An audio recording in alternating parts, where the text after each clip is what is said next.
ನಮಸ್ಕಾರ ಕರ್ನಾಟಕ ಈ ದಿನಗೆ ಸ್ವಾಗತ. ನಾನು ಲತಾ ಧರ್ಮರಾಜ್. ಈಗ ಹೆಡ್ಲೈನ್ಸ್. ರಾಜ್ಯದಲ್ಲಿ ಹನಿ ಟ್ರ್ಯಾಪ್ ಸಂಚಲನ. ಹನಿ ಟ್ರ್ಯಾಪ್ ವಿಚಾರಕ್ಕೆ ಕೈ ಮುಗಿದ ಇಂಧನ ಸಚಿವ, ನನ್ನನ್ನು ಕ್ಷಮಿಸಿ, ಯಾರು ಹೇಳಿದ್ರು ಅವರನ್ನೇ ಕೇಳಿ ಎಂದ ಕೆಜೆ ಜಾರ್ಜ್. ಒಳ ಮೀಸಲಾತಿ ಜಾರಿಗೆ ಸರ್ಕಾರ ಬದ್ಧ. ಸಭೆಯಲ್ಲಿ ಪ್ರಸ್ತಾವನೆ ಸಲ್ಲಿಕೆಗೆ ಸಿಎಂ ಸೂಚನೆ. ಸಚಿವ ಎಚ್.ಸಿ. ಮಹದೇವಪ್ಪ ಮಾಹಿತಿ. 18 ಶಾಸಕರ ಅಮಾನತು ವಿಚಾರದ ಬಗ್ಗೆ ಸ್ಪೀಕರ್ ಪ್ರತಿಕ್ರಿಯೆ. ದುಂಡಾವರ್ತನೆ ಮುಂದುವರಿಸಿದರೆ ಕಠಿಣ ಕ್ರಮ. ಸಭಾಪತಿ ಯುಟಿ ಖಾದರ್ ಎಚ್ಚರಿಕೆ.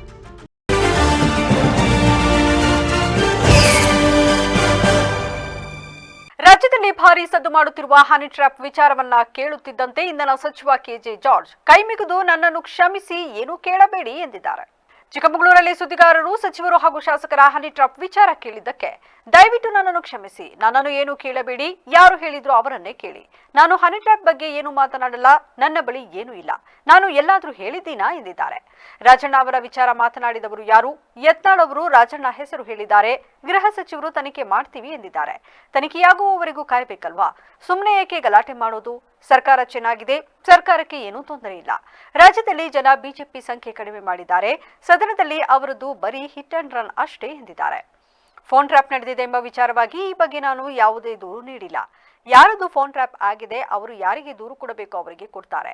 ನನ್ನ ಫೋನ್ ಟ್ರ್ಯಾಪ್ ಆಗಿದೆ, ಯಾರಿಗೆ ಹೇಳಬೇಕೋ ಅವರಿಗೆ ಹೇಳುತ್ತಿದ್ದೆ. ನನ್ನ ಫೋನ್ ಟ್ರ್ಯಾಪ್ ಆಗಿಲ್ಲ, ನನಗೆ ಗೊತ್ತಿಲ್ಲ, ಗೊತ್ತಿಲ್ಲದ ವಿಚಾರ ನಾನು ಮಾತನಾಡಲ್ಲ ಎಂದಿದ್ದಾರೆ. ನೋಡಿ, ದಯವಿಟ್ಟು ಕ್ಷಮಿಸಬೇಕು. ನಾನು ಹನಿ ಟ್ರ್ಯಾಪ್ ವಿಚಾರದಲ್ಲಿ ಎಲ್ಲಿ ಮಾತಾಡಲಿಲ್ಲ, ಇಲ್ಲಿ ಮಾತಾಡೋದು ಇಲ್ಲ. ನನಗೆ ಅದರ ವಿಚಾರದ ಯಾವ ವಿವರ ಸಮೇತ ನನ್ನ ಹತ್ರ ಇಲ್ಲ. ಅದು ಯಾರು ಮಾತಾಡ್ತಾರೆ ಅವ್ರನ್ನ ಕೇಳಿದ್ರೆ ಅವ್ರ ಹತ್ರ ವಿವರ ಇರ್ತದೆ. ನಾನು ಎಲ್ಲಿ ಅದು ಹೇಳಿದಿನ, ಅದಕ್ಕೆ ಅದ್ರ ವಿಚಾರದಲ್ಲಿ ನಾನು ಮಾತಾಡೋದು.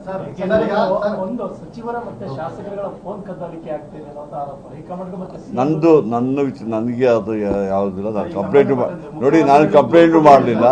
ಯಾರು ಆರೋಪ ಮಾಡ್ತಾರೆ ಅವರು ಅದನ್ನು ತಗೊಳ್ತಾರೆ. ಅದನ್ನು ಯಾರ್ದು ಫೋನ್ ಟ್ಯಾಪ್ ಆಗಿದೆ, ಈಗ ನನ್ನ ಫೋನ್ ಟ್ಯಾಪ್ ಆಗಿ ನನಗೆ ಗೊತ್ತಿದ್ದರೆ ನಾನು ಅದನ್ನು ಇದು ಯಾರ ಗಮನಕ್ಕೆ ಬೇಕೋ ತರ್ತಾ ಇದೆ ಅಥವಾ ಇದು ಮಾಡ್ತೀನಿ. ನನ್ನ ಯಾವುದು ಫೋನ್ ಟ್ಯಾಪ್ ವಿಚಾರ ನನಗೆ ಗೊತ್ತಿಲ್ಲದ ವಿಚಾರ ನಾನು ಮಾತಾಡಬಾರ್ದಲ್ಲ. ಇಲ್ಲ, ನನ್ನದೇನು ನೋಡಿ, ಇದು ನೀವು ಏನು ಮಾಡ್ತೀರಾ ಅಂದರೆ, ಸರ್ಕಾರ ಚೆನ್ನಾಗಿ ನಡೀತಾ ಇದೆ, ಸರ್ಕಾರ ಭದ್ರವಾಗಿದೆ, ಸರ್ಕಾರ ಒಳ್ಳೊಳ್ಳೆ ಕಾರ್ಯಕ್ರಮಗಳು ಕೊಟ್ಟಿದ್ದಾರೆ, ಸರ್ಕಾರದ ಮುಖ್ಯಮಂತ್ರಿಯವರು ಒಳ್ಳೆ ಬಡ್ಜೆಟು ಕೊಟ್ಟಿದ್ದಾರೆ, ಎಲ್ಲ ಚೆನ್ನಾಗಿ ಆಗಿದೆ, ಗೊತ್ತಾಯ್ತಲ್ಲ. ಅದಕ್ಕೋಸ್ಕರವಾಗಿ ಸರ್ಕಾರ ಚೆನ್ನಾಗಿ ನಡೀತದೆ. ಏನು ತೊಂದರೆ ಇದೆ ಸರ್ಕಾರಕ್ಕೆ? ವಿರೋಧ ಪಕ್ಷದ ಕರ್ನಾಟಕದಲ್ಲಿ ಒಳ ಮೀಸಲಾತಿ ಜಾರಿ ಕುರಿತು ದಲಿತ ನಾಯಕರು ಸಿಎಂ ಸಿದ್ದರಾಮಯ್ಯ ಜೊತೆ ಸಭೆ ನಡೆಸಿದ್ರು. ಸಿಎಂ ಗೃಹ ಕಚೇರಿ ಕೃಷ್ಣಾದಲ್ಲಿ ನಡೆದ ಸಭೆಯಲ್ಲಿ ಗೃಹ ಸಚಿವರಾದ doctor G Parameshwar, KH Muniyappa, doctor HC. Mahadevappa, Shivraj Tangadagi, RB. Timmapur ಭಾಗಿಯಾಗಿದ್ರು. ಸಭೆಯ ಬಳಿಕ ನಾಯಕರು ಸುದ್ದಿಗೋಷ್ಠಿ ನಡೆಸಿದ್ರು. ಒಳ ಮೀಸಲಾತಿ ಜಾರಿಗೆ ಸರ್ಕಾರ ಬದ್ಧವಾಗಿದೆ ಎಂದಿದ್ದಾರೆ. ಸುದ್ದಿಗೋಷ್ಠಿಯಲ್ಲಿ ಮಾತನಾಡಿದ ಡಾಕ್ಟರ್ ಎಚ್.ಸಿ. ಮಹದೇವಪ್ಪ ಅವರು, ಸೋಮವಾರ ಬೆಳಿಗ್ಗೆ 11 ರಿಂದ 2 ಸಿಎಂ ಅಧ್ಯಕ್ಷತೆಯಲ್ಲಿ ಸಭೆ ನಡೆದಿದೆ. ಒಳ ಮೀಸಲಾತಿ ಅನುಷ್ಠಾನ ಸಮಿತಿ ಅಧ್ಯಕ್ಷರು ನಾಗಮೋಹನ್ ದಾಸ್ ಕೂಡ ಭಾಗಿಯಾಗಿದ್ರು. ಒಳ ಮೀಸಲಾತಿ ಜಾರಿ ಸಂಬಂಧ ಆಗಿರುವ ಪ್ರಯತ್ನದ ಬಗ್ಗೆ ಸುದೀರ್ಘವಾಗಿ ಚರ್ಚೆ ಮಾಡಿದ್ದೇವೆ ಎಂದಿದ್ದಾರೆ. ಆದಷ್ಟು ಬೇಗ ವರದಿ ಜಾರಿಗೊಳಿಸುವ ಪ್ರಸ್ತಾವನೆ ಸಲ್ಲಿಕೆಗೆ ಸಿಎಂ ಸೂಚನೆ ನೀಡಿದ್ದಾರೆ. ಇನ್ನೊಂದು ವಾರದೊಳಗೆ ವರದಿ ಜಾರಿ ನೀಡುತ್ತಾರೆ. ದತ್ತಾಂಶಗಳ ಆಧಾರದ ಮೇಲೆ ವರದಿ ಸಲ್ಲಿಕೆಯಾಗುತ್ತೆ ಎಂದು ಎಚ್.ಸಿ. ಮಹದೇವಪ್ಪ ಹೇಳಿದರು. ಎಲ್ಲ ವಿಷಯಗಳನ್ನ ಚರ್ಚೆ ಮಾಡಿ ನಮ್ಮ ಗಮನಕ್ಕೆ ತಂದಿದ್ದಾರೆ. ನಾವು ಒಳ ಮೀಸಲಾತಿ ಜಾರಿ ಮಾಡಬೇಕು ಅನ್ನೋದು ನಮ್ಮ ಬದ್ಧತೆ. ಮಧ್ಯಂತರ ವರದಿ ಬಂದ ಮೇಲೆ ಮುಂದಿನ ಕ್ರಮ ಕೈಗೊಳ್ಳಲಾಗುತ್ತೆ. ಇನ್ನೊಂದು ವಾರದಲ್ಲಿ ಮಧ್ಯಂತರ ವರದಿ ನೀಡುತ್ತಾರೆ. ವರದಿ ಬಂದ ಮೇಲೆ ಚರ್ಚೆ ಮಾಡಿ ಮುಂದಿನ ಕ್ರಮ. ಯಾವ ಸಮುದಾಯವೂ ಇಷ್ಟೇ ಕೊಡಿ ಎಂದು ಕೇಳಿಲ್ಲ. ಬಹುತೇಕ ಎಲ್ಲ ಇಲಾಖೆಗಳು ದತ್ತಾಂಶ ನೀಡಿವೆ. ಎಲ್ಲ ವಿಷಯಗಳ ಕುರಿತು ಅಧ್ಯಕ್ಷರು ಚರ್ಚೆ ಮಾಡಿದ್ದಾರೆ. ಇನ್ನೊಂದು ಮಹತ್ವದ ವಿಚಾರ ಏನಂದ್ರೆ, ಬ್ಯಾಕ್ಲಾಗ್ ಹುದ್ದೆ, ಪ್ರಮೋಷನ್, ವರ್ಗಾವಣೆ ಯಾವುದನ್ನು ಮಾಡಲ್ಲ. ಒಳ ಮೀಸಲಾತಿ ಜಾರಿ ಆಗುವವರೆಗೂ ಇದರ ಕುರಿತು ಯಾವುದೇ ತೀರ್ಮಾನ ತೆಗೆದುಕೊಳ್ಳುವುದಿಲ್ಲ ಎಂದು ಹೇಳಿದರು. ಇತ್ತೀಚೆಗೆ ಮುಕ್ತಾಯಗೊಂಡ ವಿಧಾನಸಭಾ ಅಧಿವೇಶನದಲ್ಲಿ ಗದ್ದಲ ಸೃಷ್ಟಿಸಿದ್ದ 18 ಶಾಸಕರನ್ನ 6 ತಿಂಗಳ ಕಾಲ ಅಮಾನತುಗೊಳಿಸಿದ ತಮ್ಮ ನಿರ್ಧಾರವನ್ನ ಬಲವಾಗಿ ಸಮರ್ಥಿಸಿಕೊಂಡ ಸ್ಪೀಕರ್ ಯುಟಿ ಖಾದರ್, ದುಂಡಾವರ್ತನೆ ಮುಂದುವರಿಸಿದರೆ ಶಾಸಕರನ್ನ ವಜಾಗೊಳಿಸುವುದು ಸೇರಿದಂತೆ ಕಠಿಣ ಕ್ರಮ ತೆಗೆದುಕೊಳ್ಳಲು ಹಿಂಜರಿಯುವುದಿಲ್ಲ ಎಂದು ಸೋಮವಾರ ಎಚ್ಚರಿಕೆ ನೀಡಿದ್ದಾರೆ. ಮಂಗಳೂರಿನಲ್ಲಿಂದು ಸುದ್ದಿಗಾರರೊಂದಿಗೆ ಮಾತನಾಡಿದ ಖಾದರ್, ಅಧಿವೇಶನದ ಕೊನೆಯ ದಿನವಾಗಿದ್ದರಿಂದ ಗದ್ದಲ ಸೃಷ್ಟಿಸುವ ಮೂಲಕ ತಪ್ಪಿಸಿಕೊಳ್ಳಬಹುದು ಎಂದು ಅಮಾನತುಗೊಂಡ ಶಾಸಕರು ಭಾವಿಸಿದರು ಮತ್ತು ಅವರಲ್ಲಿ ಮೊದಲ ಬಾರಿಗೆ ಶಾಸಕರಾಗಿರುವ ಕೆಲವರಿಗೆ ಪರಿಸ್ಥಿತಿಯ ಗಂಭೀರತೆಯ ಅರಿವು ಇರಲಿಲ್ಲ. ಅಮಾನತುಗೊಂಡ ಶಾಸಕರು ತಮ್ಮ ಸ್ನೇಹಿತರು ಎಂದ ಸ್ಪೀಕರ್, ಶಾಸಕರು ತಮ್ಮ ಅಮಾನತು ಶಿಕ್ಷೆ ಎಂದು ಪರಿಗಣಿಸಬಾರದು, ಆದರೆ ತಮ್ಮನ್ನು ಉತ್ತಮ ಸಾರ್ವಜನಿಕ ಪ್ರತಿನಿಧಿಗಳಾಗಿ ಪರಿವರ್ತಿಸಿಕೊಳ್ಳಲು ಮತ್ತು ತಮ್ಮ ಮಾರ್ಗಗಳನ್ನು ಸರಿಪಡಿಸಿಕೊಳ್ಳಲು ಒಂದು ಅವಕಾಶ ಎಂದು ಭಾವಿಸಬೇಕು. ತಪ್ಪು ಮಾಡಿದವರು ಅದನ್ನು ಅರಿತುಕೊಳ್ಳಬೇಕು. ಅವರು ತಮ್ಮ ಕೃತ್ಯವನ್ನ ಟಿವಿ ಮುಂದೆ ಕುಳಿತು ನೋಡಬೇಕು. ಒಂದು ವೇಳೆ ಅವರು ಗದ್ದಲ ಸೃಷ್ಟಿಸುವುದನ್ನು ಮತ್ತು ಸ್ಪೀಕರ್ ಪೀಠವನ್ನು ಅವಮಾನಿಸುವುದನ್ನು ಮುಂದುವರಿಸಿದರೆ ನಾನು ಅವರ ವಿರುದ್ಧ 1 ವರ್ಷದ ಅಮಾನತು ಸೇರಿದಂತೆ ತೀವ್ರ ಕ್ರಮಗಳನ್ನು ತೆಗೆದುಕೊಳ್ಳುತ್ತೇನೆ ಎಂದು ಎಚ್ಚರಿಕೆ ನೀಡಿದ್ದಾರೆ. ಮುಸ್ಲಿಮರಿಗೆ ಗುತ್ತಿಗೆಯಲ್ಲಿ ಮೀಸಲಾತಿ ಕೊಡಲು ಅಗತ್ಯ ಬಿದ್ದರೆ ಸಂವಿಧಾನ ಬದಲಾವಣೆ ಮಾಡುತ್ತೇವೆ ಎಂಬ ಡಿಸಿಎಂ ಡಿಕೆ ಶಿವಕುಮಾರ್ ಹೇಳಿಕೆಗೆ ವಿಪಕ್ಷ ನಾಯಕ ಆರ್ ಅಶೋಕ್ ಕಿಡಿಕಾರಿದ್ರು. ಕೂಡಲೇ ಡಿಕೆ ಶಿವಕುಮಾರ್ ರಾಜೀನಾಮೆ ಕೊಡಬೇಕು ಎಂದು ಆಗ್ರಹಿಸಿದರು. ವಿಧಾನಸೌಧದಲ್ಲಿ ಮಾತನಾಡಿದ ಅವರು, ಡಿಕೆ ಶಿವಕುಮಾರ್ ಸಂವಿಧಾನ ಬದಲಾವಣೆ ಬಗ್ಗೆ ಮಾತನಾಡಿ ಈಗ ಯೂಟರ್ನ್ ಹೊಡೆದಿದ್ದಾರೆ. ಈಗಿನ ಕಾಲದಲ್ಲಿ ಯೂಟರ್ನ್, ಬ್ಯಾಕ್ ಟರ್ನ್ ಯಾವುದೂ ನಡೆಯುವುದಿಲ್ಲ. ಬಿಜೆಪಿಯವರು ಸಂವಿಧಾನ ಬಗ್ಗೆ ಮಾತನಾಡಿದರು ಎಂದು ಕಾಂಗ್ರೆಸ್ ಅವರು ಏನೇನು ಮಾತನಾಡಿದ್ರು. ಈಗ ಡಿಕೆ ಶಿವಕುಮಾರ್ ಸಂವಿಧಾನ ಬದಲಾವಣೆ ಬಗ್ಗೆ ಮಾತನಾಡಿದ್ದಾರೆ. ನಮ್ಮ ರಾಷ್ಟ್ರೀಯ ಅಧ್ಯಕ್ಷರು ಇದನ್ನು ಪ್ರಸ್ತಾಪ ಮಾಡಿದ್ದಾರೆ. ಅತಿ ಹೆಚ್ಚು ಬಾರಿ ಸಂವಿಧಾನ ಬದಲಾವಣೆ ಮಾಡಿದ್ದು ಕಾಂಗ್ರೆಸ್ ಪಕ್ಷ. ಡಿಕೆ ಶಿವಕುಮಾರ್ ಸಂವಿಧಾನ ಬದಲಾವಣೆ ಬಗ್ಗೆ ಮಾತನಾಡಿದ್ದು ತಪ್ಪು. ಕೂಡಲೇ ಅವರು ರಾಜೀನಾಮೆ ಕೊಡಬೇಕು ಎಂದು ಒತ್ತಾಯಿಸಿದರು. ಉಪಮುಖ್ಯಮಂತ್ರಿಗಳು ಡಿ ಕೆ ಶಿವಕುಮಾರ್ ಅವರ ಹೇಳಿಕೆಯಿಂದ ಇವರ ಬಂಡವಾಳ ಬಯಲಾಗಿದೆ. ಕಾಂಗ್ರೆಸ್ ಪಕ್ಷದ ಬಂಡವಾಳ ಇವತ್ತು ಬಯಲಾಗಿದೆ. ಅಲ್ಪಸಂಖ್ಯಾತನ ಓಲೈಕೆ ಮಾಡ್ತಕ್ಕಂಥ ನಿಟ್ಟಿನಲ್ಲಿ ಸಂವಿಧಾನವನ್ನು ಕೂಡ ನಾವು ಬದಲಾವಣೆ ಮಾಡ್ತೇವೆ ಅನ್ನುವ ಹೇಳಿಕೆ ಇವತ್ತು ಡಿ ಕೆ ಶಿವಕುಮಾರ್ ಅವರು ಏನು ಹೇಳಿದ್ದಾರೆ, ಇವರ ಮನಸ್ಥಿತಿ ಏನು, ಡಾಕ್ಟರ್ ಬಾಬಾ ಸಾಹೇಬ್ ಅಂಬೇಡ್ಕರ್ ಅವ್ರ ಬಗ್ಗೆ ಎಷ್ಟು ಗೌರವ ಇವರು ಕಾಂಗ್ರೆಸ್ನವ್ರು ಇಟ್ಕೊಂಡಿದ್ದಾರೆ. ಯಾಕೆಂದರೆ ಬಾಬಾ ಸಾಹೇಬ್ ಅಂಬೇಡ್ಕರ್ ಅವರು ಸ್ಪಷ್ಟವಾಗಿ ಹೇಳಿದ್ದಾರೆ ಮತ್ತು ಸಂವಿಧಾನದಲ್ಲಿ ಉಲ್ಲೇಖ ಆಗಿದೆ, ಧರ್ಮಾಧಾರಿತ ಮೀಸಲಾತಿಯನ್ನು ನೀಡಬಾರ್ದು ಅನ್ನುವ ವಿಚಾರವನ್ನು. ಇಷ್ಟಿದ್ರೂ ಸಹ ಇವತ್ತು ಡಿ ಕೆ ಶಿವಕುಮಾರ್ ಅವರು, ಸಿದ್ದರಾಮಯ್ಯನವರು ಮುಸಲ್ಮಾನರಿಗೆ ಸಂತೃಪ್ತಿ ಪಡಿಸ್ತಕ್ಕಂಥ ನಿಟ್ಟಿನಲ್ಲಿ ಸಂವಿಧಾನ ಬದಲಾವಣೆ ಮಾಡ್ತೇವೆ ಅನ್ನುವ ಹೇಳಿಕೆ ಇದೆಯಲ್ಲ, ಇದು ಪ್ರಜಾಪ್ರಭುತ್ವ ವಿರೋಧಿ, ಸಂವಿಧಾನ ವಿರೋಧಿ ಹೇಳಿಕೆಯನ್ನು ಡಿ ಕೆ ಶಿವಕುಮಾರ್ ಅವರು ಕಾಂಗ್ರೆಸ್ನವರು ನೀಡಿದ್ದಾರೆ. ಇದಕ್ಕೆ ಭಾರತೀಯ ಜನತಾ ಪಾರ್ಟಿ ಆಗಲಿ, ನರೇಂದ್ರ ಮೋದಿಜಿಯವರಾಗಲಿ ಯಾರೂ ಕೂಡ ಇದಕ್ಕೆ ಅವಕಾಶ ಕೊಡೋದಕ್ಕೆ ಸಾಧ್ಯ ಅಲ್ಲ. ಇದು ಖಂಡಿತ ಈ ಡಿ ಕೆ ಶಿವಕುಮಾರ್ ಹೇಳಿಕೆ ನಾನು ಖಂಡನೆ ಮಾಡ್ತೇನೆ. ಕಾಂಗ್ರೆಸ್ ಅವರು ಮಾತೆತ್ತರೆ ಸಂವಿಧಾನ ಪುಸ್ತಕ ಇಟ್ಕೊಂಡು ಬರ್ತಿರಲ್ಲ. ನಿಮ್ಮ ಯೋಗ್ಯತೆ ಅಂಬೇಡ್ಕರ್ ಏನು ಹೇಳಿದ್ದಾರೆ ಅದನ್ನ ಹೇಳಿ. ಧರ್ಮಾಧಾರಿತವಾಗಿ ರಿಸರ್ವೇಶನ್ ಅನ್ನ ಕೊಡಬೇಕು ಅಂತ ಸಂವಿಧಾನದಲ್ಲಿ ಅಂಬೇಡ್ಕರ್ ಹೇಳಿದ್ದಾರೆ ಅಂತ ಹೇಳಿ. ನೀವು ಮಾತತ್ರ ಅಂಬೇಡ್ಕರ್ ಅನ್ನೋ ಹೇಳೋವಂಥವ್ರು ಇದಕ್ಕೆ ಯಾಕೆ ಅಂಬೇಡ್ಕರ್ ಅವ್ರಿಗೆ ವಿರುದ್ಧವಾಗಿ ಹೋಗ್ತಾ ಇದ್ದೀರಾ? ಮರ್ತು ಬಿಡೋಣ. ಅಂಬೇಡ್ಕರ್ನ ಸೋಲ್ಸಿದ್ ನೀವೇ. ಅಂಬೇಡ್ಕರ್ ಸಂವಿಧಾನದ ಕರಡು ರಚನೆಯಲ್ಲಿ ಬರಬಾರದು ಅಂತ ಅವ್ರನ್ನ ಸೋಲ್ಸೋಕೆ ಪ್ರಯತ್ನ ಮಾಡಿದ್ದು ನೀವೇ. ಅವ್ರನ್ನ ಮಂತ್ರಿಮಂಡಲ ರಾಜೀನಾಮೆ ಕೊಡೋ ಅಂತ ವ್ಯವಸ್ಥೆ ಮಾಡಿದ್ದು ನೀವೇ. ಅದು ಬಿಟ್ಬಿಡೋಣ. ಈಗ ಸಂವಿಧಾನ ಹಿಡ್ಕೊಂಡು ಹೊರಟಿದ್ದೀರಲ್ಲ, ಇದಕ್ಕೆ ನೀವು ಉತ್ತರ ಕೊಡಬೇಕಾಗ್ತದೆ. ಮುಸ್ಲಿಮರದ ಸರ್ಕಾರ ಇದು. ಮುಸ್ಲಿಮರ ಪರವಾಗಿನ ಮುಸ್ಲಿಮರಿಗಾಗಿ ಮುಸ್ಲಿಮರಿಗೋಸ್ಕರ ಇರುವಂಥ ಸರ್ಕಾರ. ಅಂಬೇಡ್ಕರ್ ಅವರ ಆಶಯಕ್ಕೆ ವಿರುದ್ಧವಾಗಿ ಇವತ್ತು ಈ ಸರ್ಕಾರ ಐತಲ್ಲ, ಮುಸ್ಲಿಮರಿಗೆ ರಿಸರ್ವೇಷನ್ ಕೊಡೋಕ್ಕೆ ಹೊಂಟೈತೆ. ಇದು ತಪ್ಪು. ಇದು ಸಂವಿಧಾನದ ವಿರುದ್ಧನೂ ತಪ್ಪು, ಸಂವಿಧಾನದ ಕಾನೂನಾತ್ಮಕವಾಗಿಯೂ ತಪ್ಪು, ಸಂವಿಧಾನದ ಆಶಯ ಏನೈತಿ, ಸ್ಪಿರಿಟ್ ಏನೈತಿ, ಅದಕ್ಕೂ ಕೂಡ ವಿರುದ್ಧ ಇರುವಂಥ ಕೆಲಸ ಇದೆ. ಹಾಗಾಗಿ ಇದ್ರ ವಿರುದ್ಧ ನಾವು ಇದ್ರೊಳಗೆ ವಿಧಾನಸಭೆ ಒಳಗೆ ಮತ್ತು ವಿಧಾನಸಭೆ ಹೊರಗೆ ಎರಡೂ ಕಡೆಯೂ ನಾವು ಹೋರಾಟ ಮಾಡ್ತೀವಿ. ಆದರೆ ಈ ಸರ್ಕಾರ ಏನೈತಿ, ಇದು ಒಂಥರ ಮುಸ್ಲಿಮರ ಓಲೈಕೆಗೆ ಯಾವುದೇ ಲೆವೆಲಿಗಾದರೂ ಹೋಗುವಂಥ ಸರ್ಕಾರ ಇದು. ಇವ್ರಿಗೆ ಎಲ್ಲರನ್ನೂ ಸಮಾನ ನೋಡ್ಬೇಕನ್ನುವಂಥ ಮನಸ್ಥಿತಿ ಇಲ್ಲ. ಇದು ಬಜೆಟ್ದಾಗ ನಮ್ಮ ನಿಗಮಗಳಿಗೆ ದುಡ್ಡು ಕೊಟ್ಟಿಲ್ಲ, ಆದರೆ ಮುಸ್ಲಿಮರಿಗೆ 4,500 ಕೋಟಿ ಕೊಟ್ಟಾರ. ಎಲ್ಲದಕ್ಕೂ ದುಡ್ಡು ಕೊಡೋರು. ಅವ್ರಿಗೆ ದುಡ್ಡು ಕೊಡೋದಕ್ಕೆ ನಮಗೇನು ಬೇಡ ಅಂತ ಹೇಳಿಲ್ಲ, ಆದರೆ ಉಳಿದು ನಮ್ಮ ಸಮಾಜಗಳಿಗೆ ಯಾಕೆ ಕೊಟ್ಟಿರ್ತೀವಿ. ಹಾಸನ ತಾಲೂಕಿನ ಕಾರೆಕೆರೆಯಲ್ಲಿ ಕಳೆದ 30 ವರ್ಷದಿಂದ ಕಾರ್ಯನಿರ್ವಹಿಸುತ್ತಿರುವ ಕೃಷಿ ಕಾಲೇಜನ್ನು ಬೆಂಗಳೂರು ಕೃಷಿ ವಿವಿ ವ್ಯಾಪ್ತಿಯಿಂದ ಮಂಡ್ಯದ ನೂತನ ಕೃಷಿ ವಿವಿ ವ್ಯಾಪ್ತಿಗೆ ಸ್ಥಳಾಂತರಿಸುವ ಪ್ರಸ್ತಾಪವನ್ನು ರಾಜ್ಯ ಸರ್ಕಾರ ಕೈಬಿಡಬೇಕು ಎಂದು ಮಾಜಿ ಸಚಿವ ಎಚ್.ಡಿ. ರೇವಣ್ಣ ಒತ್ತಾಯಿಸಿದರು. ನಗರದಲ್ಲಿಂದು ಸುದ್ದಿಗೋಷ್ಠಿಯಲ್ಲಿ ಮಾತನಾಡಿದ ಅವರು, ಸರ್ಕಾರದ ನಡೆ ದುರುದ್ದೇಶದಿಂದ ಕೂಡಿದೆ. ತೀವ್ರ ವಿರೋಧದ ನಡುವೆಯೂ ಸರ್ಕಾರ ತನ್ನ ನಿರ್ಧಾರ ಕೈಬಿಡದಿದ್ದರೆ ಹೋರಾಟಕ್ಕಿಳಿಯುವುದಾಗಿ ಎಚ್ಚರಿಕೆ ನೀಡಿದರು. ಹಾಸನ ಕೃಷಿ ಕಾಲೇಜಿನಲ್ಲಿ ಸುಮಾರು 400 ವಿದ್ಯಾರ್ಥಿಗಳು ಓದುತ್ತಿದ್ದಾರೆ. ಇದು ಜಿಕೆವಿಕೆಯ ವ್ಯಾಪ್ತಿಯಲ್ಲಿ ಉತ್ತಮವಾಗಿ ಕಾರ್ಯನಿರ್ವಹಿಸುತ್ತಿದೆ. ಆದರೆ ಈ ಬಗ್ಗೆ ಜಿಲ್ಲೆಯ ಜೆಡಿಎಸ್, ಬಿಜೆಪಿ ಶಾಸಕರು ಸದನದಲ್ಲಿ ಚರ್ಚೆ ನಡೆಸಿ ಪ್ರತಿಭಟನೆ ಮಾಡಿದಾಗ ಪ್ರಸ್ತಾವನೆ ಪರಿಶೀಲನೆಯಲ್ಲಿದೆ ಎಂದು ಹೇಳಿದರು. ಆದರೆ ರಾತ್ರೋರಾತ್ರಿ ಮಂಡ್ಯ ವಿವಿಗೆ ಸೇರಿಸುವ ಬಿಲ್ ಪಾಸ್ ಮಾಡಿಕೊಂಡು ರಹಸ್ಯವಾಗಿ ಗವರ್ನರ್ ಸಹಿಗೆ ಕಳುಹಿಸಲಾಗಿದೆ. ಇಂದು ಸಂಜೆ ರಾಜ್ಯಪಾಲರನ್ನು ನಾವು ಭೇಟಿ ಮಾಡಿ ಸದರಿ ಬಿಲ್ಗೆ ಅಂಗೀಕಾರ ನೀಡಬಾರದೆಂದು ಮನವಿ ಮಾಡುತ್ತೇವೆ. ಈಗಾಗಲೇ ಬಿಲ್ ಪಾಸ್ ಮಾಡದಂತೆ ಅರ್ಜಿ ಸಹ ನೀಡಿದ್ದೇವೆ. ಕೃಷಿ ಕಾಲೇಜು ಬೆಂಗಳೂರು ವ್ಯಾಪ್ತಿಯಲ್ಲಿ ಉಳಿಯಬೇಕು. ಕೃಷಿ ಕಾಲೇಜಿನ ಅಭಿವೃದ್ಧಿಗಾಗಿ 5 ಹೊಸ ಕೋರ್ಸ್ ಆರಂಭಿಸುವ ಪ್ರಯತ್ನದಲ್ಲಿ ನಾವು ತೊಡಗಿದ್ದೇವೆ.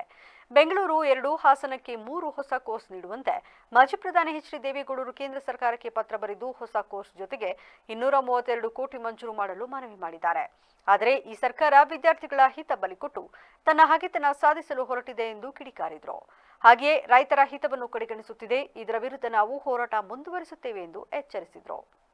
ಗವರ್ಮೆಂಟ್ ಆಫ್ ಇಂಡಿಯಾ ಪರ್ಮಿಷನ್ ತಗೋಬೇಕು ಅಂತೇಳಿ ಚೀಫ್ ಸೆಕ್ರೆಟರಿಗೆ ಡೆಲ್ಲಿಯಿಂದ ಸಂಬಂಧಪಟ್ಟಂತೆ ಅಗ್ರಿಕಲ್ಚರ್ ಮಿನಿಸ್ಟ್ರಿಗೆ ಆಲ್ರೆಡಿ ಲೆಟ್ರ್ ಬರೆದವ್ರೆ. ಮಿನಿಸ್ಟ್ರಿ ಫಾರ್ ಅಗ್ರಿಕಲ್ಚರ್ ಏನು ಸರ್, ಇದೆಲ್ಲ ಇಟ್ಟು ಇವತ್ತು ಗವರ್ನರಿಗೆ ಮತ್ತೆ ಸಾಯಂಕಾಲ 5 ಗಂಟೆ ಅಪಾಯಿಂಟ್ಮೆಂಟ್ ಇದೆ. 5 ಗಂಟೆಗೆ ಗವರ್ನರ್ ಹತ್ರ ಹೋಗಿ ನಾವು MLAಗಳು ಒಂದು ಇದನ್ನು ಮೆಮೊರಂಡಮ್ನ ಕೊಡ್ತಾಯಿದ್ದೀವಿ. ಈ ಥರ ಹೆಂಗೈತೆ ನಮ್ಮ ಕಾಲೇಜ್ ಮುಂದುವರಿಸಿ, ಮತ್ತೆ ಯಾವುದೇ ಗೌರ್ಮೆಂಟ್ ಆಫ್ ಇಂಡಿಯಾ ಪರ್ಮಿಷನ್ ಇದ್ದಲ್ಲೇ ಯಾವುದೇ ಕಾಲೇಜ್ ಮಾಡೋಕ್ಕೆ ಬರೋಲ್ಲ. ಕೃಷಿ ಕಾಲೇಜ್ನ ಯೂನಿವರ್ಸಿಟಿ ಮಾಡೋಕ್ಕೆ ಬರೋಲ್ಲ, ಗೊತ್ತಾಯ್ತಾ? ಅದರಿಂದ ಇವತ್ತು ನಾವು ಇಷ್ಟೆಲ್ಲ ಇದು ಮಾಡಿದ್ವಿ, ನಮ್ಮದೇನು ಅಭ್ಯಂತರನಿಲ್ಲ. ಇದಕ್ಕೆ ನಮ್ಮ ಕಾಲೇಜಿನ ಇಲ್ಲಿ ಉಳಿಸ್ಕೊಡ್ಬೇಕು ಅಂತ. ಇದು ಒಂದು ಒಳ್ಳೆಯ ರೀತಿ ಕಾಲೇಜ್ ನಡೀತಾ ಇದೆ ಬೆಂಗಳೂರು ಯೂನಿವರ್ಸಿಟಿಲಿ. ಒಳ್ಳೊಳ್ಳೆ ಪ್ರೊಫೆಸರ್ಸ್ ಅವರೇ. ಈಗ ಅಲ್ಲಿ ಹೋದ ತಕ್ಷಣ 30 ಜನ ಪ್ರೊಫೆಸರ್ಸ್ ಎಲ್ಲ ಬೆಂಗಳೂರಿಗೆ ಹೋಗ್ತಾರೆ. ಆಮೇಲೆ ಇದು ತಗೊಂಡೋಗ್ತಾರೆ, ಅದೆಲ್ಲ ರೆಡಿ ಆಗೋದಕ್ಕೆ ಇನ್ನು 2 ವರ್ಷ ಬೇಕು. ಅಲ್ಲಿವರೆಗೆ ಹುಡುಗರು ಸಫರ್ ಆಯ್ತಾರಲ್ಲ ಸರ್. ಹುಡುಗರ ಪರಿಸ್ಥಿತಿ ಏನಾಗಬೇಕು ಈ ಹುಡುಗರದು? ಮತ್ತು ಇದಲ್ಲದೆ ನಾವೀಗಾಗಲೇ ದೇವೇಗೌಡರು ನಾವು 5 ಹೊಸ ಕೋರ್ಸ್ ತರಕ್ಕೆ ಮಾಡಿದ್ದೀವಿ. ಏನು ಸರ್? ಒಂದು centre for examination in agriculture, engineering and technology, ಅಗ್ರಿಕಲ್ಚರಲ್ಲೇ. ಅದಕ್ಕೆ 103 ಕೋಟಿ ಬೇಕಾಗುತ್ತೆ ಬೆಂಗಳೂರು GKVK ತರಕ್ಕೆ ಮಾಡ್ತಾಯಿದ್ದೀವಿ. ಅದನ್ನು ದೇವೇಗೌಡರು ಕರೆಸ್ಪಾಂಡೆನ್ಸ್ ನಡೆಸವ್ರೆ ಡೆಲ್ಲಿಗೆ ಈಗಾಗಲೇ. ಆಮೇಲೆ ನ್ಯಾಷನಲ್ ಇದು ಏನು ಸರ್, ವಾಟ್ಸಪ್ ಹಾಕ್ಬಿಡ್ತೀನಿ. ಇದು 25 ಕೋಟಿ 25.5 ಕೋಟಿ, ಅದು GKVಗೆ. ಆಮೇಲೆ ಇನ್ನೊಂದು non agriculture input product NAIPS ಅಂದರೆ 16 ಕೋಟಿ 72 ಲಕ್ಷ, college of agriculture science Hassan. ಮತ್ತು ಇನ್ನೊಂದು ಯಾವುದು ರಾಂಡ್ ಇದು ಅಂತ ಒಂದು ಪ್ರೊಡಕ್ಷನ್ ಅಂತ ಹೇಳಿ, ರಾಂಡ್ ಪ್ರೊಡಕ್ಷನ್ ಅಂತ, ಅದಕ್ಕೆ 14 ಕೋಟಿ 9 ಲಕ್ಷ ಬೇಕು ಅಗ್ರಿಕಲ್ಚರ್ ಕಾಲೇಜ್ ಹಾಸನ್ಗೆ. ಮತ್ತು ಇನ್ನೊಂದು advisor centre for the trade. Kalaburagi GIMS ಆಸ್ಪತ್ರೆಯಲ್ಲಿ ಆಕ್ಸಿಜನ್ ಪ್ರಾಬ್ಲಮ್ ಆಗಿಲ್ಲ ಎಂದು ವೈದ್ಯಕೀಯ ಶಿಕ್ಷಣ ಸಚಿವ ಡಾಕ್ಟರ್ ಶರಣಪ್ರಕಾಶ್ ಪಾಟೀಲ್ ಹೇಳಿದ್ದಾರೆ. ಕಲಬುರಗಿ ಜಿಮ್ಸ್ ಆಸ್ಪತ್ರೆಯಲ್ಲಿ ಆಕ್ಸಿಜನ್ ಕೊರತೆಯಿಂದ ರೋಗಿಗಳು ಪರದಾಟ ನಡೆಸಿರುವ ಘಟನೆಗೆ ಸಂಬಂಧಿಸಿದಂತೆ ಕಲಬುರಗಿಯಲ್ಲಿಂದು ಮಾತನಾಡಿದ ಅವರು, ಓವರ್ಲೋಡ್ ಆಗಿ ಎಲೆಕ್ಟ್ರಿಕ್ ಟ್ರಿಪ್ ಆಗಿದ್ದು ಕೂಡಲೇ ಅದನ್ನು ತಾಂತ್ರಿಕ ಸಿಬ್ಬಂದಿಗಳು ಸರಿಪಡಿಸಿದ್ದಾರೆ. ಇನ್ನು ಜಿಮ್ಸ್ನಲ್ಲಿ ಸೌಲಭ್ಯಗಳು ಕಮ್ಮಿ ಇಲ್ಲ, ಎಲ್ಲಾ ಸೌಲಭ್ಯಗಳಿದ್ದು ರೋಗಿಗಳ ಸಂಖ್ಯೆ ಹೆಚ್ಚಳದಿಂದ ಸಮಸ್ಯೆ ಆಗಿದೆ. ಈ ಎಲ್ಲ ಸಮಸ್ಯೆಗಳನ್ನು ಸರಿಪಡಿಸುವುದಾಗಿ ಹೇಳಿದರು. ಆಸ್ಪತ್ರೆಗಳಲ್ಲಿ ಇಂಪ್ರೂವ್ ಆಗ್ತಾ ಇರ್ತಕ್ಕಂಥ ಫೆಸಿಲಿಟಿ ಅವ್ರಿಗೆ ನೇರವಾಗಿ ಹೊಡೆದು ಬೀಳ್ತಾ ಇದೆ ಅಂತಕ್ಕಂಥದ್ದು ಕೂಡ ಒಂದು ಬಹಳ ದೊಡ್ಡ ಕಾರಣ ಇದೆ. ಅದನ್ನ ನೀವು ಸರಿಯಾಗಿ ಅರ್ಥ ಮಾಡ್ಕೊಳ್ಳಿ.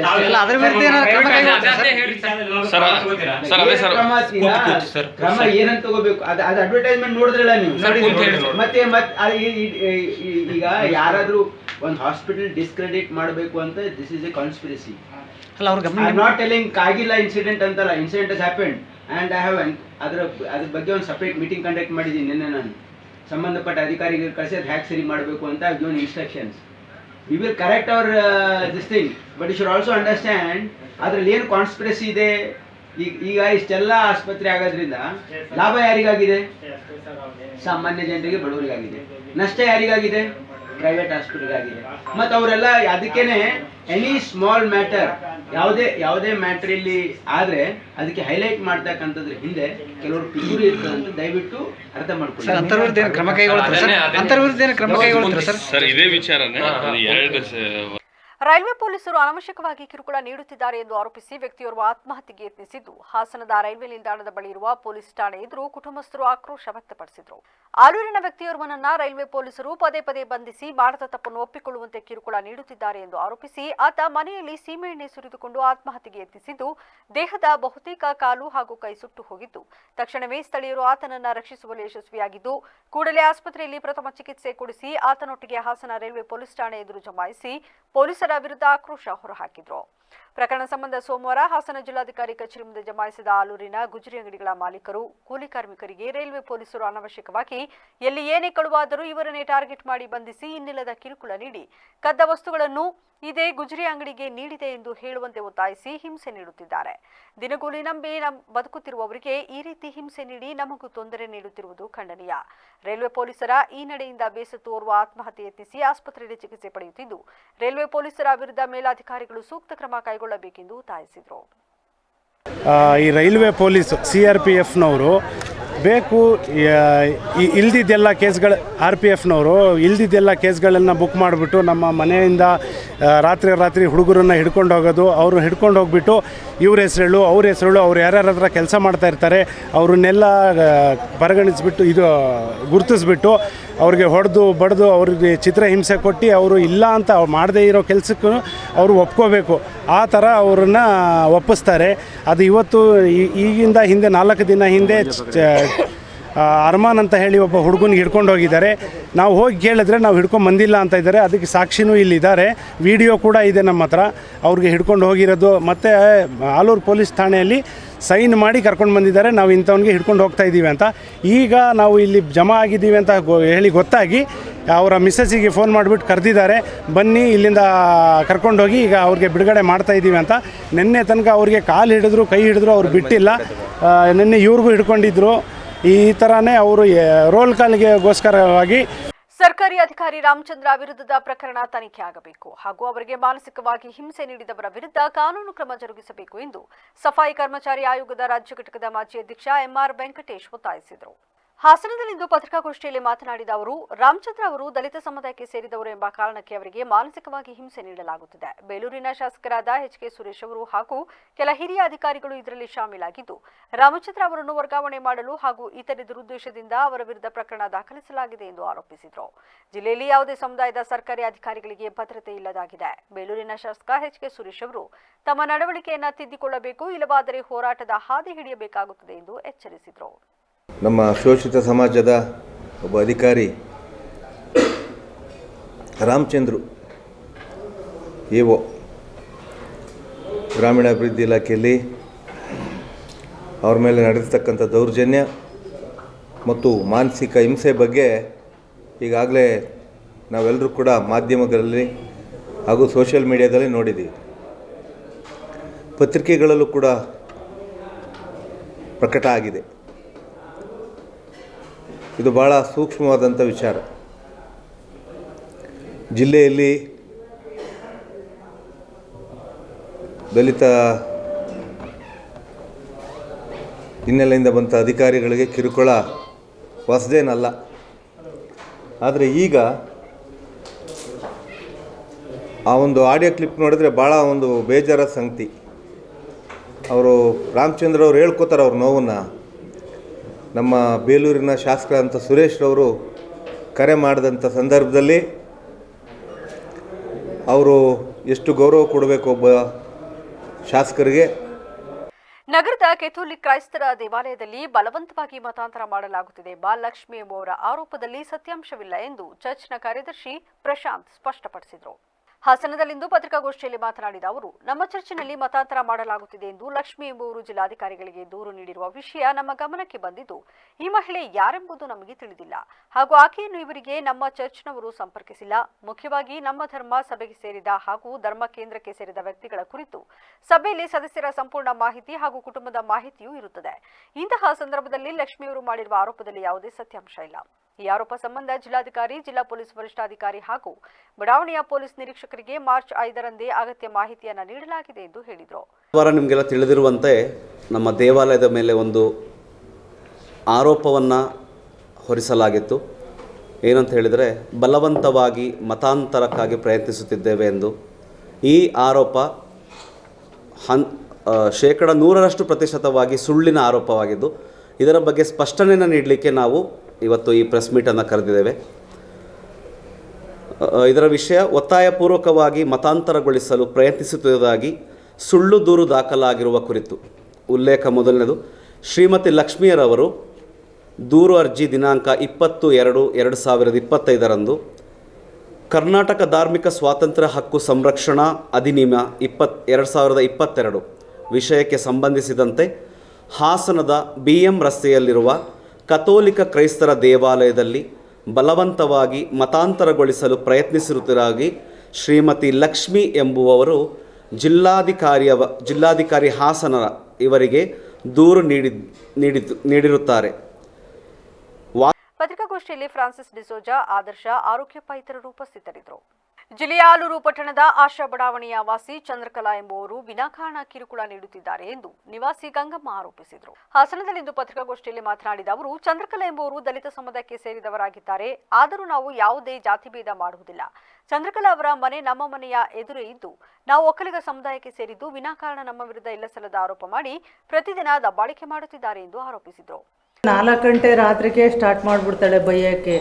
ಬೈಯೋದು ಮಾಡ್ತಾಳೆ. ನಾವು ಅದಕ್ಕೂ ಏನೂ ಕೇಳಲ್ಲ, ಸುಮ್ಮನಲ್ಲೇ ಇರ್ತೀವಿ. ಅವಳೇನು ಇದು ಅಲ್ಲಿ ಅಂಗಡಿ ಹತ್ರಕ್ಕೆ ಬರೋದು, ಅಲ್ಲೆಲ್ಲ ಬೈಯೋದು, ಮತ್ತು ಮನೆಗೆಲ್ಲ ಮಣ್ಣು ತೂರೋದು. ಆ ನಾಯಿ ಮಗು ಐತೆ, ಮಗು ಎಲ್ಲ ಕಡಿಯೋಕ್ಕೆ ಬರುತ್ತೆ. ನಾಯಿ ಸಾಕೊಂಡಿದ್ದಾರೆ. 2-3 ದಿವಸ ಮಗು ಎಲ್ಲ ಓಡಿಸಾಡೈತೆ, ಒಳಗಡೆಗೆಲ್ಲ ನುಗ್ಗಿ ಬಂದೈತೆ ಮಗು ಕಡಿಯೋಕ್ಕೆ ನಾಯಿ. ನಾವು ಎಷ್ಟೋ ಇವಳು ಅವ್ರು ಪೊಲೀಸ್ನವರು ಡೈಲಿ 1 ವಾರದಿಂದ ಪೊಲೀಸರು ಡೈಲಿ ಕರ್ಕೊಂಬತ್ತಲೇ ಇದ್ದಾಳೆ. ನನಗೆ ಆಯ್ತೇ ಇಲ್ಲ ನನಗೆ ತಡೆಯೋಕ್ಕೆ. ಅಲ್ಲಿ ಎಲ್ಲರೂ ಏನಂತಾರೆ, ಯಾಕೆ ಡೈಲಿ ಬರ್ತಾಳೆ, ಯಾಕೆ ಡೈಲಿ ಪೊಲೀಸ್ನವ್ರು ಬರ್ತಾರೆ ಅಂತ ಎಲ್ಲರೂ ಕೇಳ್ತಾರೆ ನನ್ನನ್ನು. ನಾನು ಏನು ಮಾಡಬೇಕು? ನಮ್ಮ ಮನೇಲಿ ಬಾಡಿಗೆ ಇದ್ದರನ್ನು ಕೂಡ ಅವರು ಕೂಡ ಆವ ಕ್ಯಾಸ್ಟರೇ. ನಾವು ಹಂಗಾಗಿದ್ರೆ ನಾವು ಮನೆ ಬಾಡಿಗೆ ಕೊಡ್ತಿದ್ವ, ನಾವು ಅವರನ್ನು ಖಾಲಿ ಮಾಡಿಸಿ ಕಳಿಸಿದ್ರು. ಇವಳು ಹೋಗ್ಲ ತಡಿನಾಕ ಆಗಲಿಲ್ಲ ಅವ್ರ ಕೈಲಿ. ಅವ್ರೂ ಹೀನಾಮಾನು ಅನ್ನೋದು, ಎಲ್ಲ ಏನೇನೋ ಬೈಯೋದು, ಮತ್ತು ಅವ್ರಿಗೆ ನಿದ್ದೆ ಕೊಡ್ತಿರ್ಲಿಲ್ಲ, ಹಿಂಗೆಲ್ಲ ಮಾಡೋಳು. ಎಷ್ಟು ವಿಚಾರ ಏನಕ್ಕೋಸ್ಕರ ಬೈತೀರ?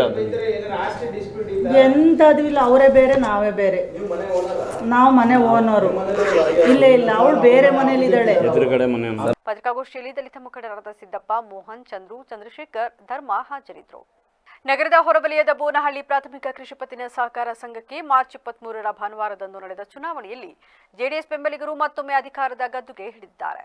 ಏಪ್ರಿಲ್ 1ರಿಂದ ಮುಂದಿನ 5 ವರ್ಷಗಳ ಅವಧಿಗೆ ಮಾರ್ಚ್ 23ರಂದು ಚುನಾವಣೆ ನಡೆಯಿತು. ಸಾಲಗಾರರ ಕ್ಷೇತ್ರದ ಒಟ್ಟು 11 ಸ್ಥಾನಗಳ ಪೈಕಿ 5 ಸಾಮಾನ್ಯ, 5 ಮಹಿಳಾ ಮೀಸಲು, ಪರಿಶಿಷ್ಟ ಜಾತಿ ಮತ್ತು ಪಂಗಡ ತಲಾ 1, ಹಿಂದುಳಿದ ವರ್ಗ ಎ ಮತ್ತು ಬಿ ತಲಾ 1 ಹಾಗೂ ಸಾಲಗಾರರಲ್ಲದ ಕ್ಷೇತ್ರದ 1 ಸ್ಥಾನ ಸೇರಿ ಒಟ್ಟು 12 ಪೈಕಿ ಪರಿಶಿಷ್ಟ ವರ್ಗದ 1 ಸ್ಥಾನಕ್ಕೆ ಯಾರು ನಾಮಪತ್ರ ಸಲ್ಲಿಸದ ಹಿನ್ನೆಲೆಯಲ್ಲಿ ಒಟ್ಟು 11 ನಿರ್ದೇಶಕರ ಸ್ಥಾನಕ್ಕೆ ಚುನಾವಣೆ ನಡೆಯಿತು.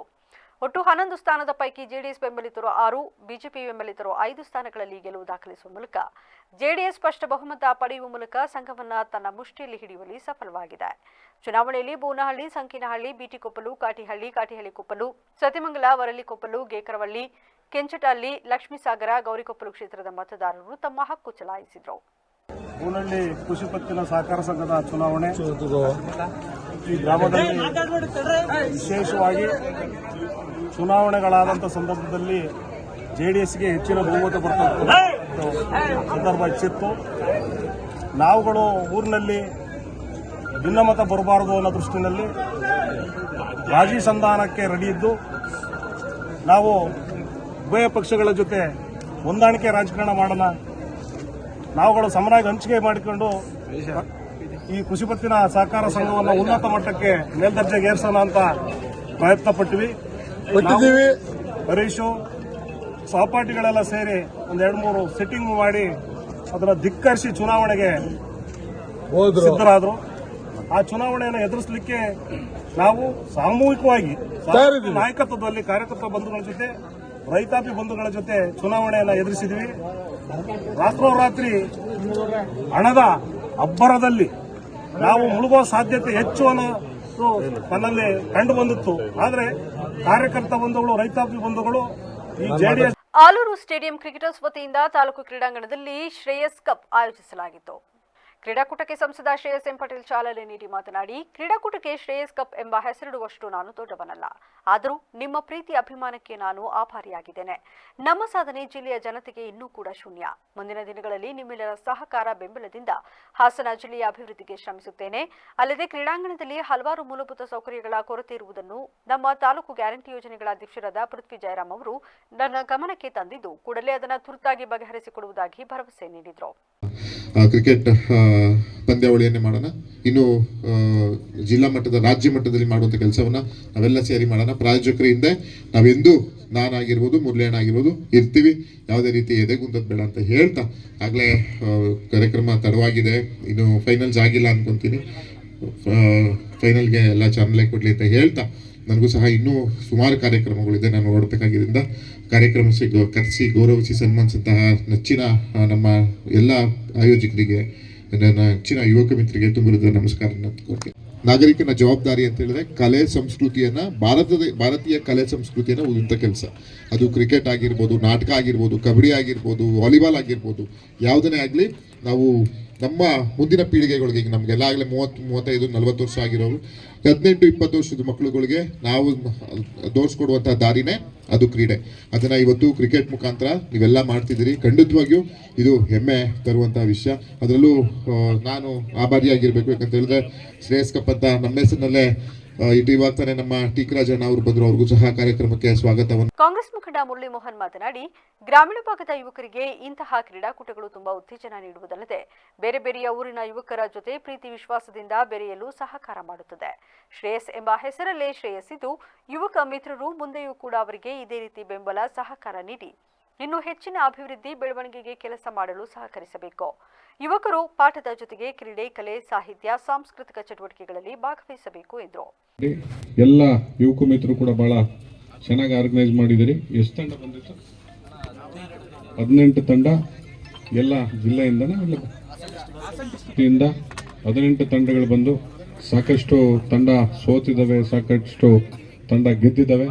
ಇವತ್ತು ಸೋಲ್ಬೋದು, ನಾಳೆ ಗೆಲ್ಬೋದು. ಸೊ ಇನ್ನೊಂದು ಮ್ಯಾಚ್ ಫೈನಲ್. ಸೊ ಇವಾಗೇನು ಫೈನಲ್ ಪಂದ್ಯಾವಳಿ ಪ್ರಾರಂಭ ಆಗ್ತದೆ. ಸೊ ಇದರಲ್ಲಿ ಎಲ್ರಿಗೂ ಕೂಡ ಶುಭವನ್ನು ಕೋರಿ ಮುಂದಿನ ದಿನದಲ್ಲಿ ದಯಮಾಡಿ ಇಲ್ಲಿ ಬಂದಿರತಕ್ಕಂಥ ಎಲ್ಲ ಹಿರಿಯರಿಗೆ, ಕಿರಿಯರಿಗೆ ಎಲ್ಲ ಕೈ ಮುಗಿದು ಪ್ರಾರ್ಥನೆಯನ್ನು ಮಾಡ್ತೀನಿ. ತಾವೆಲ್ಲರೂ ಕೂಡ ಮುಂದಿನ ದಿನದಲ್ಲಿ ಎಲ್ಲ ನಮ್ಮ ಶ್ರೇಯಸ್ ಪಟೇಲ್ ಅವರ ಹಾದಿಯಲ್ಲಿ ಅವ್ರು ಏನು ಹೇಳ್ತಾರೆ ಅದನ್ನು ಪೂರ್ವಕವಾಗಿ ನಾವೆಲ್ಲ ಕೂಡ ನಡೆಯೋಣ ಅಂತ ಹೇಳಿ, ತಮ್ಮೆಲ್ಲರಿಗೂ ಕೂಡ ಶುಭವಾಗಲಿ ಅಂತ ಹೇಳಿ 2 ಮಾತು ಮುಗಿಸ್ತೀನಿ. ಜೈ ಹಿಂದ್, ಜೈ ಕರ್ನಾಟಕ. ಆಗಿರಬೇಕು. ಖಂಡಿತವಾಗಿಯೂ ಸಂಸದನಾದ್ಮೇಲೆ ನಿಮಗೆಲ್ಲ ಸಿಗುವಂಥ ಕೆಲಸವನ್ನು ಮಾಡ್ತಿದ್ದೀನಿ. ನನ್ನ ವ್ಯಾಪ್ತಿಯಲ್ಲಿ ಏನೇನು ಕೆಲಸ ಮಾಡಬೇಕು ಪರಿಮಿತಿಯಲ್ಲಿ ಮಾಡುವಂಥ ಕೆಲಸವನ್ನು ನಾನು ಮಾಡ್ತಿದ್ದೀನಿ. ಜೊತೆಗೆ ನಿಮಗೆಲ್ಲ ಗೊತ್ತಿರೋಂಗೆ ಇಲ್ಲಿ ಕಾಫಿ ಬೆಳೆಗಾರರ ಸಮಸ್ಯೆ, ಆನೆ ಸಮಸ್ಯೆ ಎಲ್ಲ ಇದೆ. ಜೊತೆ ನಗರದಲ್ಲಿ ಸ್ವಚ್ಛತೆಗಳಾಗಿರ್ಬೋದು, ಪಟ್ಟಣ ಪಂಚಾಯತಿಯಲ್ಲಿ ಈ ಸಂದರ್ಭದಲ್ಲಿ ಕದಾಳು ಗ್ರಾಮ ಪಂಚಾಯಿತಿ ಮಾಜಿ ಅಧ್ಯಕ್ಷರಾದ ಶಾಂತಪ್ಪ, ಕಾಂಗ್ರೆಸ್ ಮುಖಂಡರಾದ ಟೀಕ್ರಾಜು, ಸಂದೇಶ್, ಪ್ರಭು, ಹರೀಶ್, ರಾಜಶೇಖರ್, ಖಾಲಿದ್ ಪಾಷಾ ಸೇರಿದಂತೆ ಇತರರು ಹಾಜರಿದ್ದರು. ಮೇಕೆದಾಟು ಹಾಗೂ ಎತ್ತಿನಹೊಳೆ ಯೋಜನೆಗಳು ರಾಜಕಾರಣಿಗಳ ಜೇಬು ತುಂಬಿಸುವ ಕೆಲಸ ಆಗಿದೆ ಎಂದು ಕರವೇ ರಾಜ್ಯಾಧ್ಯಕ್ಷ ಪ್ರವೀಣ್ ಶೆಟ್ಟಿ ತೀವ್ರ ಆಕ್ರೋಶ ವ್ಯಕ್ತಪಡಿಸಿದರು. ಬೇಲೂರಿನಲ್ಲಿಂದು ಸುದ್ದಿಗಾರರೊಂದಿಗೆ ಮಾತನಾಡಿದ ಅವರು, ಮೇಕೆದಾಟು ಯೋಜನೆ ಹಾಗೂ ಎತ್ತಿನಹೊಳೆ ಯೋಜನೆಯಿಂದ ರಾಜ್ಯದ ಹಲವಾರು ಭಾಗಗಳಿಗೆ ರೈತರಿಗೆ ನೀರು ಒದಗಿಸುತ್ತೇವೆ ಎಂದು ಸುಳ್ಳು ಆಶ್ವಾಸನೆ ನೀಡಿ ಅವರ ಜೇಬು ತುಂಬಿಸಿಕೊಳ್ಳುತ್ತಿರುವವರಿಗೆ ನಾಚಿಕೆಯಾಗಬೇಕು. ಇನ್ನು ಆನೆ ದಾಳಿಯಿಂದ ಹಾಸನ ಜಿಲ್ಲೆಯಲ್ಲಿ ಸುಮಾರು 85ಕ್ಕೂ ಹೆಚ್ಚು ಕೂಲಿ ಕಾರ್ಮಿಕರು ಬಲಿಯಾಗಿದ್ದು, ಆನೆಯನ್ನು ಹಿಡಿದು ಸ್ಥಳಾಂತರ ಮಾಡಿ ಎಂದು ಪಾದಯಾತ್ರೆ ನಡೆಸಿ ಮನವಿ ಮಾಡಿದರೂ ಸಹ ಈ ರಾಜ್ಯ ಹಾಗೂ ಕೇಂದ್ರ ಸರ್ಕಾರ ಇದರ ಬಗ್ಗೆ ತಲೆಕೆಡಿಸಿಕೊಂಡಿಲ್ಲ.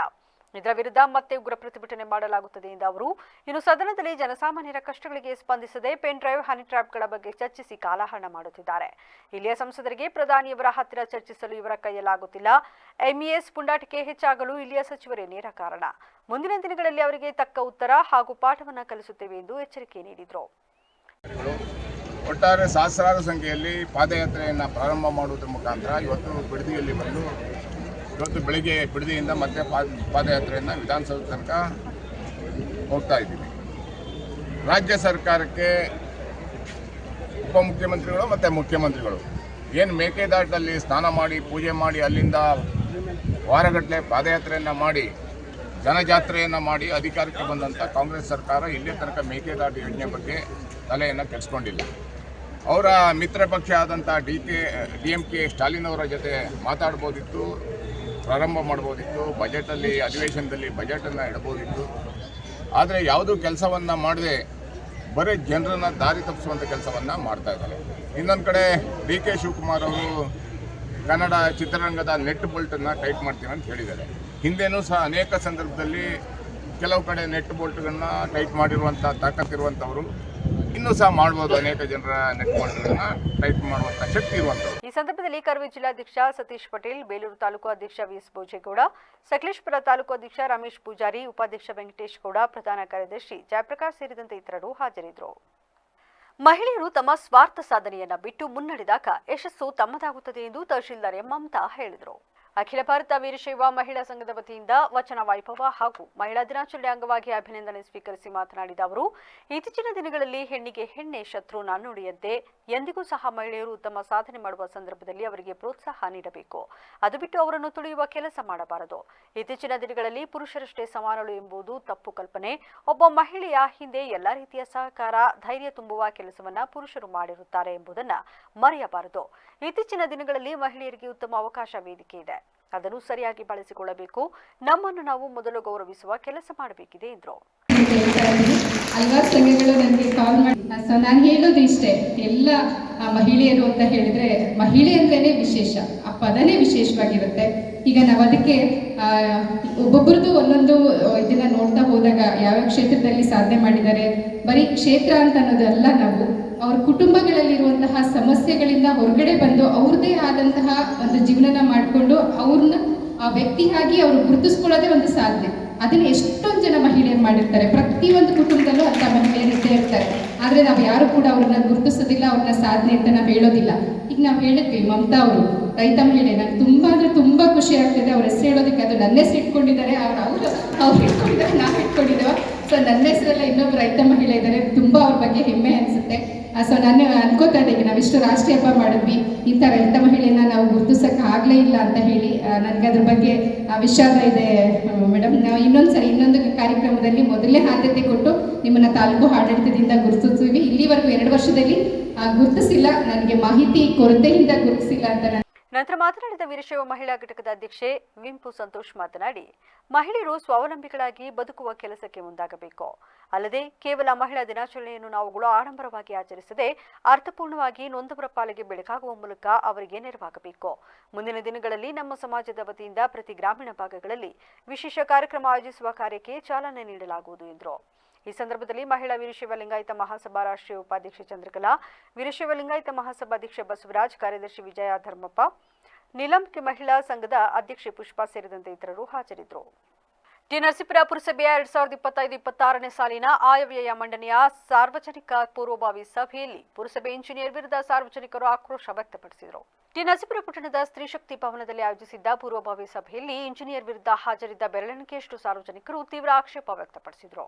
ಸಾರ್ವಜನಿಕರು ಕೇಳುವ ಎಲ್ಲಾ ಪ್ರಶ್ನೆಗೆ ಸದಸ್ಯರಾದ ಮದನ್ ರಾಜ್ರವರೇ ಉತ್ತರ ನೀಡುತ್ತಿದ್ದಾಗ ತಾಲೂಕು ಪಂಚಾಯಿತಿ ಮಾಜಿ ಉಪಾಧ್ಯಕ್ಷ ಬಿ ಮರಯ್ಯ ಅವರು ಮಧ್ಯಪ್ರವೇಶಿಸಿ ಎಲ್ಲಾ ಪ್ರಶ್ನೆಗಳಿಗೂ ನೀವೇ ಉತ್ತರ ನೀಡುವುದಾದರೆ ಅಧ್ಯಕ್ಷರು, ಮುಖ್ಯಾಧಿಕಾರಿಗಳು ಹಾಗೂ ಇಂಜಿನಿಯರ್ ಅವರ ಪಾತ್ರವೇನು ಎಂದು ಪ್ರಶ್ನಿಸಿ ನಮ್ಮ ಪ್ರಶ್ನೆಗಳಿಗೆ ಅವರೇ ಉತ್ತರ ನೀಡಬೇಕು ಎಂದರು.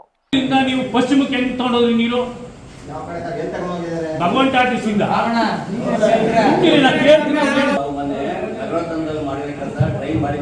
ಯಾವಾಗ ಮಾಡಿದ್ವಿ ಸ್ವಾಮಿ? ಅದನ್ನೆಲ್ಲ ಹೇಳ್ತಾ ಇರೋದು. ಭಗವಂತ ಆರ್ಟಿಸಿಂದ ಪಶ್ಚಿಮಕ್ಕೆ ನೀರು ಹೆಂಗ್ ನಡೆಯುತ್ತೆ?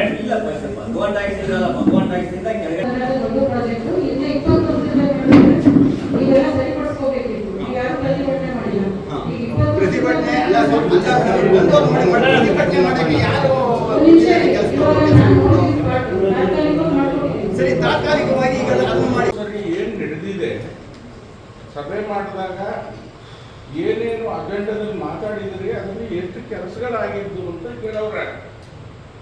ಮಾಜಿ ಅಧ್ಯಕ್ಷರು ಹೇಳ್ತಾವ್ರೆ ಈ ಸರಿದು ಇಷ್ಟೊಂದು ಬಂದಿರ್ತದ ಅಂತ ಹೇಳ್ತಾರೆ. ಸದ್ಯ ದೂರವಾದದ್ದು ಅದು ಎರಡನೇ ಮಾತು. ಏನಪ್ಪಾ ಅಂತ ಅಂದ್ರೆ ಹೋದ್ ಸರಿ ಕಮಂದ CC ಕ್ಯಾಮ್ರಾ ಅಥವಾ ಇನ್ನೆಲ್ಲೆಲ್ಲ ಆಗಬೇಕು ಅದು ಆಗದ. ಕಮನ್ ಬೋರ್ಡ್ದು ಎಲ್ಲೆಲ್ಲಿ ಸ್ಥಳ ಗುರುತು ಮಾಡಬೇಕು.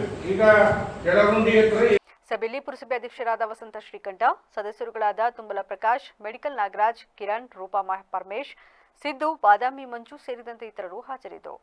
ಕಾಂಗ್ರೆಸ್ ಪಕ್ಷದ ಕಾರ್ಯಕರ್ತರ ವತಿಯಿಂದ ಶಾಸಕ ನರೇಂದ್ರ ಸ್ವಾಮಿ ಪುತ್ರ ಯುವರಾಜ್ ನರೇಂದ್ರ ಸ್ವಾಮಿಯವರ 23ನೇ ವರ್ಷದ ಹುಟ್ಟುಹಬ್ಬವನ್ನು ಮಳವಳ್ಳಿ ಪಟ್ಟಣದ ಹೊರವಲಯದಲ್ಲಿರುವ ಮಾರೇಹಳ್ಳಿ ಶ್ರೀ ಲಕ್ಷ್ಮೀ ನರಸಿಂಹಸ್ವಾಮಿ ದೇವಸ್ಥಾನದ ಆವರಣದಲ್ಲಿ ಅದ್ದೂರಿಯಾಗಿ ಆಚರಿಸಲಾಯಿತು.